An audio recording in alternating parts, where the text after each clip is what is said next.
से जीवन के हर पल का आनंद उठा लो। आज ही से मन की एक नई शांति पालो। समय आ गया बदलने का, समय आ गया कुछ करने का। अब उठा लो आनंद प्रतिदिन के जीवन का। मैं जल्दी से 10 बातें बताऊंगी और मैं उन पर प्रचार नहीं करने वाली हूं, मैं कुछ टिप्पणी करूंगी। विनम्रता की 10 विशेषताएं। विनम्र मनुष्य जरूरत पड़ने पर मदद मांगेगा। घमंडी मनुष्य सब कुछ अपने आप ही करना चाहता है और अपने ढंग से करता है। घमंडी मनुष्य यद्यपि मजबूरी से लोगों की मदद स्वीकार करता है, तब भी सब कुछ अपने तरीके से ही करना चाहता है। यदि उसकी इच्छा अनुसार न हो तो वो कह देता है कि वो उनसे खुश नहीं है। घमंडी मनुष्य किसी दूसरे को कभी उनकी रचनात्मकता को विशेष ढंग से पेश करने का अवसर नहीं देता। मुझे भी अपने जीवन में ये सीखना पड़ा, क्योंकि ईमानदारी से कहूं तो आरंभ में मुझ में ये विचार था कि मैं ही बॉस हूं, मैं जो कहती हूं करो। शायद आप इसे मान ले, परंतु वास्तव में कोई इस तरह से किसी के लिए काम करना नहीं चाहता। लोग कुछ आजादी और स्वतंत्रता चाहते हैं। ये बात मुख्य नहीं कि वहां कोई कैसे पहुंचता है, वहां पहुंचना मुख्य है। आमीन। मेरी एक सहेली थी जो मेरे पास बैठा करती थी जब मैं स्त्री किया करती थी, और वो उन लोगों में से थी जो अपने ही ढंग से आपसे कार्य करवाना चाहते हैं। उसने कहा, आप इस तरह से स्त्री क्यों कर रही हैं? मैंने कहा कि इसका क्या मतलब है कि इस तरह से क्यों कर रही हूं? मैं हमेशा कॉलर से शुरू करती थी, वो हमेशा नीचे से शुरू करती थी। वो सोचती कि मुझे भी उसकी तरह कॉलर से नहीं बल्कि नीचे से इस्त्री करनी चाहिए। इससे क्या फर्क पड़ता है? इतना काफी है कि कपड़े में से झुर्रियां हट जाए और पहने लायक हो। और ये कुछ ऐसा है जैसे कि हम दूसरों को देखकर पूछते हैं कि आप ऐसा क्यों करते हैं? शायद इसलिए कि मैं आपसे कुछ भिन्न हूं। आमीन। आप इसे क्यों पसंद करते हैं? इसलिए कि मैं अलग हूं और मेरी इच्छाएं आपसे कुछ भिन्न हैं। आमीन। ओ, ये तो आपकी एक्टिंग से भी बेहतर है। और अंततः जब शाऊल ने दाऊद को गोलियत से लड़ने की अनुमति दी, तब उसने उसे अपना अस्त्र पहनाया। हम भी अक्सर ऐसे ही हैं। ऐसा है कि अंततः हम दूसरों को हमारी मदद करने का अवसर देते हैं। आप ऐसा कर सकते हैं, परंतु मेरे ढंग से होगा।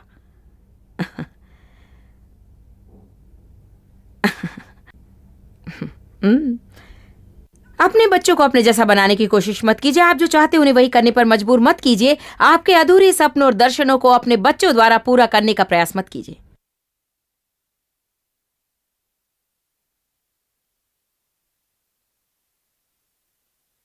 यदि आप खेल में रुचि लेते हैं और आपका बेटा संगीत में, तो उसे वैसा ही करने दीजिए।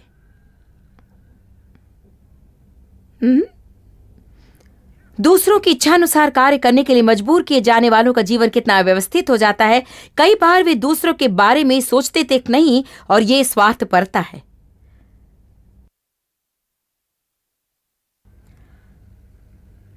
मुझे उम्मीद थी कि आप इसे कर देंगे, मुझे उम्मीद थी कि आपने वैसा किया होता। अपने बच्चों के द्वारा अपने जीवन को पुनर्जीवित करने का प्रयास मत कीजिए। उन्हें आजादी दीजिए। पाप और बुरे कर्म करने की आजादी नहीं, वरन उन्हें जो कुछ करने की इच्छा है या उनका जो लक्ष्य है उसे करने की आजादी। बाइबल कहती कि उन्हें उनकी क्षमता, वरदान और व्यक्तित्व के आधार पर सही मार्ग पर चलना सिखाइए। अभिभावकों के नाते हमें ये देखना है कि प्रभु ने हमारे बच्चों में क्या खूबियां रखी हैं और उसे पूरा करने में प्रभु के संग कार्य करना चाहिए। हमारी इच्छा अनुसार न करने पर हम उन पर नाराज नहीं हो सकते। आमीन। अरे हाँ, जैसा भी हो।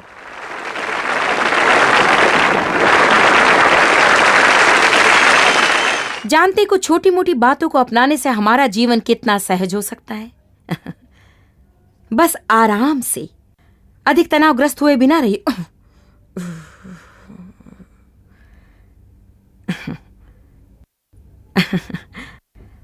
आशा है प्रवचन के बाद भी आप मुझसे प्रेम रखेंगे। नंबर 2, विनम्र स्त्री और पुरुष उचित संदर्भों में उचित लोगों को श्रेय देते हैं।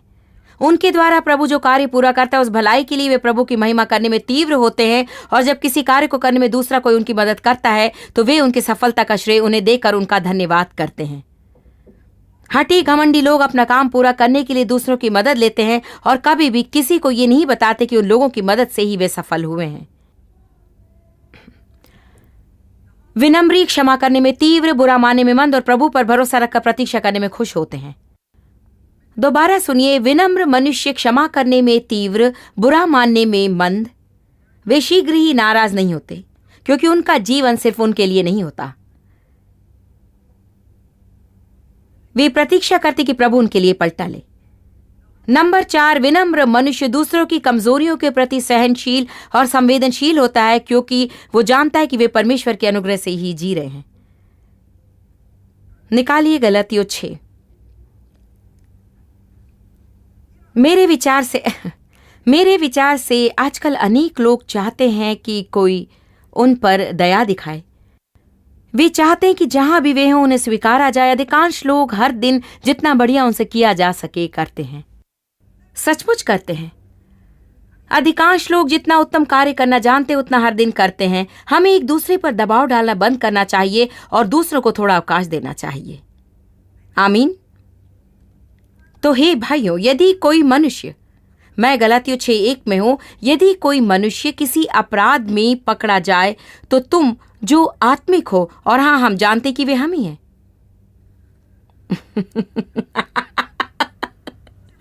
देखिए, इसे पढ़कर हम सोचते हैं कि ओह, ये तो मेरे लिए ही है। तुम जो आत्मिक हो, नम्रता के साथ ऐसे अपराधी को संभालो, लेकिन तुम साथ में अपनी भी चौकसी करो कि कहीं तुम भी परीक्षा में ना पड़ जाओ। और अब वचन 2 पर ध्यान दीजिए। तुम एक दूसरे का भार उठाओ और इस प्रकार मसीह की व्यवस्था को पूरा करो, जो कि प्रेम की व्यवस्था है। वचन 3, यदि कोई व्यक्ति कुछ न होने पर भी अपने आप को कुछ समझता है तो वो स्वयं को धोखा देता है। दोबारा देखिए, यदि कोई व्यक्ति कुछ न होने पर भी अपने आप को कुछ समझता है तो वो स्वयं को धोखा देता है। आमीन। विनम्र मनुष्य शांति प्रिय होते हैं। वे शांति स्थापक और उसे बनाए रखने वाले होते हैं। वे शांति बनाए रखने के लिए स्वयं आगे बढ़ते हैं। और सच मानिए, यदि आप शांति बनाए रखना चाहते हैं तो ऐसे अवसर अवश्य आएंगे जब आपको अपना घमंड दबाए रखना होगा। ऐसा भी समय आएगा जब आपको मुंह बंद रखना होगा और जब अंतिम शब्द कहने की इच्छा रखते हुए भी अपनी जुबान आपको बंद रखनी होगी।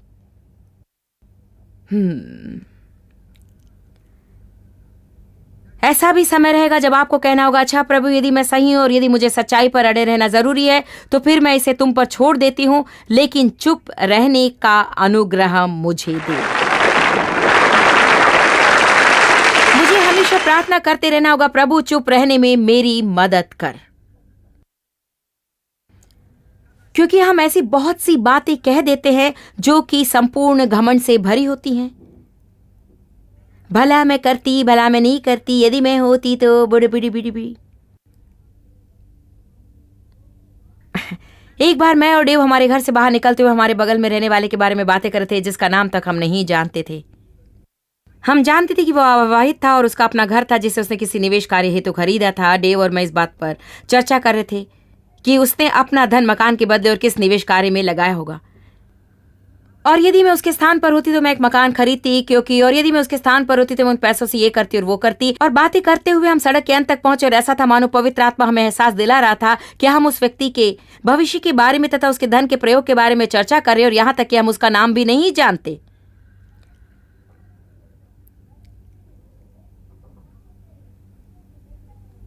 विनम्री दूसरों की सेवा करता है। वो इस विचार से जीता है कि स्वयं धन्य होने से बढ़कर वो दूसरों को धन्य करे। निकालिए यूहन्ना 13 और इसे पढ़कर खुद से पूछिए, आपने इससे पहले कब किसी का पैर धोया था?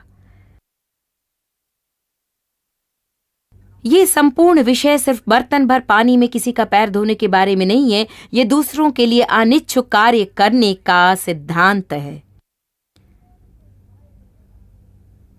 यीशु ने उनका हाथ क्यों नहीं धोया? एक गंदे पैर धोने की अपेक्षा मैं गंदा हाथ धो सकती हूं, है ना? पैर तो वैसे भी गंदे ही होते, मैल भरे होने की बात छोड़िए। हम में से अनेक ऐसा ही सोचते हैं। यूहन्ना 13 के इस वचन को कितने लोग समझते हैं? उसने सेवक का अंगोछा लिया, उसने खुद को दीन किया, उसने शिष्यों की मैले पैरों को धोया। राजाओं का राजा, प्रभुओं का प्रभु, महिमामय प्रभु ने अंगोछा लेकर नीचे झुककर उनके पैरों को धोया। उसने कहा, मैं तुम्हारा आदर्श बनता हूं ताकि तुम भी मेरा अनुसरण कर सको। जब तुम्हारी बारी आएगी तब तुम भी वही करना जो मैंने किया। और आगे वचन 17 को देखिए, तुम तो ये बातें जानते हो, यदि तुम उन पर चलो तो तुम धन्य हो। जानते कुछ लोग धन्य क्यों नहीं है? वे कभी दूसरों का पैर धोना नहीं चाहते।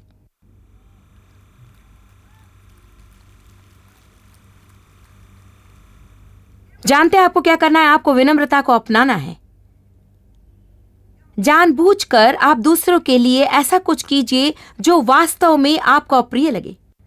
बस इतना याद रखिए कि आपके अंदर ये घमंडी विचार न आए कि आप खुद को दूसरों से भला समझने लगे। मैं आपसे कहती हूं, आपकी जितनी पदोन्नति होती है उतना ही आपको इसके प्रति सतर्क रहना चाहिए। इससे बुरा और कुछ नहीं हो सकता कि एक नेता में ये मनोभाव रहे कि दूसरे सभी उसके नीचे हैं और केवल वही बढ़िया कार्य कर सकता है। मैं आपको एक रहस्य बताऊं। विस्तार से सारी बातें बताने के लिए समय नहीं है, लेकिन प्रभु ये बात मेरे गले तक ले आया। उसने मुझे ये सिखाया और उसने मुझे उस चक्रव्यूह से होकर जाने दिया, अर्थात मैंने मुश्किल से उसे सीखा। जानते हैं, मैं जो कर रही हूं आप उसे करके ये विचार नहीं रख सकते कि आप दूसरों से अच्छे हैं। परमेश्वर के बलवंत हाथों के नीचे दीनता से रहिए, क्योंकि जो कुछ ऊपर जाता है वो जितनी तेजी से ऊपर गया था उससे भी अधिक तेजी से नीचे आ सकता है। इस सेवकाई का विकास करने में कई साल लगे, परंतु एक दिन में ये नाश हो सकती है। इसी जारी रखने के लिए बहुत अधिक धन की आवश्यकता है, परंतु यदि प्रभु हमें सहारा ना दे तो 1 महीना भी हम काम नहीं चला सकते। हमें और अधिक श्रद्धा और भक्ति से जीना है। हमें दूसरों के बारे में गपशप करने से डरना है, लोगों से नीच व्यवहार करने से डरना है। हमें और अधिक ईश्वरीय भक्ति और श्रद्धा होनी चाहिए। परमेश्वर अपने बच्चों से प्रेम करता है वो उनसे बुरा व्यवहार करना नहीं चाहता। बाइबल कहती है, मेरी ओर ध्यान दीजिए। परमेश्वर के सेवक के बारे में कुछ कहने से पहले 2 या 3 बार सोचिए। बाइबल कहती, मेरे अभिषिक्त मनुष्य को मत छूना।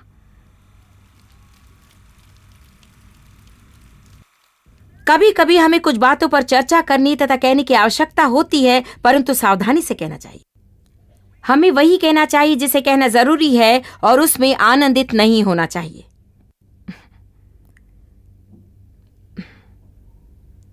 क्या अभी भी कोई पूर्ण रूप से सहमत हुआ है? लगभग हो चुके हैं। नंबर 7, विनम्र मनुष्य बहुत कृतज्ञ होता है। आप ऐसे मत रहिए कि जब प्रभु आपके लिए कुछ करने लगता है, हो सकता है किसी दूसरे व्यक्ति के द्वारा किसी भी तरह से, तब आरंभ में आप कृतज्ञ रहते हैं और कुछ आगे निकलने पर शीघ्र ही आप दूसरों के प्रति कृतज्ञ होना भूल जाते हैं। अभी आप उनसे और अधिक उम्मीदें रखते हैं। आशीषों को पाकर उनमें मुग्ध होकर उन लोगों के लिए प्रभु का धन्यवाद करना मत भूलिए। नंबर 8, विनम्र मनुष्य का चेतन मृदु होता है और वो शीघ्र ही मन फिराता है। जब भी वो किसी को ठेस पहुंचाता है वो तुरंत ही जाकर कहता है, मुझे खेद है, कृपया माफ कीजिए। गलती कर देने पर वे तेजी से प्रभु से माफी मांग लेते। उनकी चेतना बड़ी कोमल होती है। नंबर 9, विनम्र मनुष्य अपनी कमजोरियों को आसानी से मान लेता है। मेरी गलतियों के बारे में कहने में मुझे कोई परेशानी नहीं होती। मेरे ख्याल से हमारी कमजोरियों और ताकतों के बारे में कहने पर दूसरों का फायदा होता है। इससे लोगों को हमसे मेल रखने में मदद मिलती है जब हम उन्हें बताते हैं कि हम किस विषय में अच्छे हैं और किस में कमजोर हैं। अंत में एक और बात बताकर एक वचन के साथ इसको समाप्त करूंगी। अंतिम लक्षण है, विनम्र स्त्री या पुरुष परमेश्वर की ताड़ना को खुशी खुशी स्वीकार करता है। वे चाहते कि प्रभु उन्हें सुधारे, चाहते कि प्रभु ने बताए कि उनकी गलती क्या है। मैं 1 कुरिन्थियों 15:10 को पढ़कर समाप्त करना चाहूंगी। मैं इस वचन को अच्छी तरह से जानती हूं, परंतु उस दिन जब मैं इसे पढ़ रही थी मैंने यूं ही कहा, wow wow wow wow wow wow, काश कि मैं इस मनोभाव से जी सकूं। जैसा मैं हमेशा कहती हूँ, यदि आज ही प्रवचन आपके लिए नहीं तो मैं भी खुश हूं, क्योंकि मुझे इसकी आवश्यकता है। मैं दृढ़ व्यक्तित्व वाली हूं और मुझे इस तरह की बातें सुनना जरूरी है, क्योंकि हम बड़ी आसानी से गलत दिशा में जाने लगते हैं। 1 कुरिन्थियों 15:10। धन्यवाद। ध्यान से सुनिए कि पौलुस ने क्या कहा। परंतु मैं जो कुछ भी हूं परमेश्वर के अनुग्रह से हूं। उसका अनुग्रह जो मुझ पर हुआ वो व्यर्थ बिल्कुल नहीं हुआ, और मैंने उन सब से बढ़कर परिश्रम भी किया, परंतु ये मेरी ओर से नहीं हुआ, परंतु परमेश्वर के अनुग्रह से हुआ। परमेश्वर का अनुग्रह मुझ पर था। है ना अद्भुत? है ना अनोखा? मैं जो कुछ भी हूं परमेश्वर के अनुग्रह से हूं। उसने कहा, प्रभु ने मुझे अनुग्रह दिया और मैंने उसे व्यर्थ नहीं किया। मैंने उस अनुग्रह को पाया और उस पर कठिन परिश्रम किया। समय समय पर हम कठिन परिश्रम की बातें करते हैं और उसका वर्णन भी कर सकते हैं। क्या आप जानते हैं, मुझे सिर्फ यही करना है कि मैं एक वर्ष का कैलेंडर देखूं, तब मैं जानूंगी कि मेरे बल से मैं उसे नहीं कर सकती थी। यदि प्रभु ने मुझे सहारा नहीं दिया होता और मुझे सशक्त बनाकर मेरे द्वारा कार्य नहीं किया होता तो मैं उसे नहीं कर सकती थी। पौलुस की ये बातें मुझे भाती है। मैं जो कुछ भी हूं परमेश्वर के अनुग्रह से हूं। मैंने उसका अनुग्रह पाकर कठिन परिश्रम किया, परंतु जैसा भी हो, आपने मुझे जो श्रम करते देखा वास्तव में वो मैं नहीं था। वो तो बस एक प्रकार से मेरे द्वारा परमेश्वर का प्रगटीकरण था। आमीन।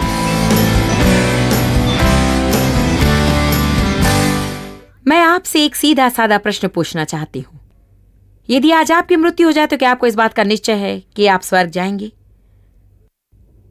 आप परमेश्वर के कितने निकट हैं? क्या आपने यीशु मसीह को अपना निजी उद्धारकर्ता स्वीकारा है? यदि आपने ऐसा नहीं किया है तो आज आप अभी उसे इस कार्यक्रम में ग्रहण कर सकते हैं। यीशु मसीह को अपना उद्धारकर्ता स्वीकार करके आप परमेश्वर के साथ घनिष्ठ संबंध स्थापित कर सकते हैं। उसने हमारे पापों की कीमत चुकाई, वो हमारे लिए क्रूस पर मरा, हमारे लिए लहू बहाया, और इस पर विश्वास करके हम परमेश्वर से अच्छा नाता रख सकते हैं और अनंत जीवन पाने की उम्मीद रख सकते हैं। मैं चाहती हूं कि आप अपने आप से पूछें कि क्या मुझ में प्रभु की शांति है? क्या मुझे स्वर्ग जाने की निश्चितता है? क्या मुझे माफी मिल गई है? यदि आप कहें, अच्छा जॉयस, मैं इन सभी प्रश्नों के लिए हाँ नहीं कह सकती, पर मैं हाँ कहना चाहती हूं, तो मैं चाहती हूं कि आप मेरे साथ प्रार्थना करें इसी क्षण। और याद रखिए, इस प्रार्थना को करने पर आप एक प्रतिज्ञा कर रहे हैं। आप अपना जीवन प्रभु को दे रहे हैं और वो खुद को आपके लिए दे रहा है। इसका अर्थ ये नहीं कि आपकी सारी समस्याएं गायब हो जाएंगी, परंतु आपको अपने जीवन में स्वयं किसी चीज से निपटने की आवश्यकता नहीं है, क्योंकि यीशु ने कहा, मैं तुम्हें कभी न छोड़ूंगा और कभी न त्यागूंगा, और संसार के अंत तक मैं तुम्हारे संग रहूंगा। यदि आप ये प्रतिज्ञा करना चाहें तो मेरे साथ ये प्रार्थना करें। प्रभु, मैं तुझसे प्रेम करती हूं।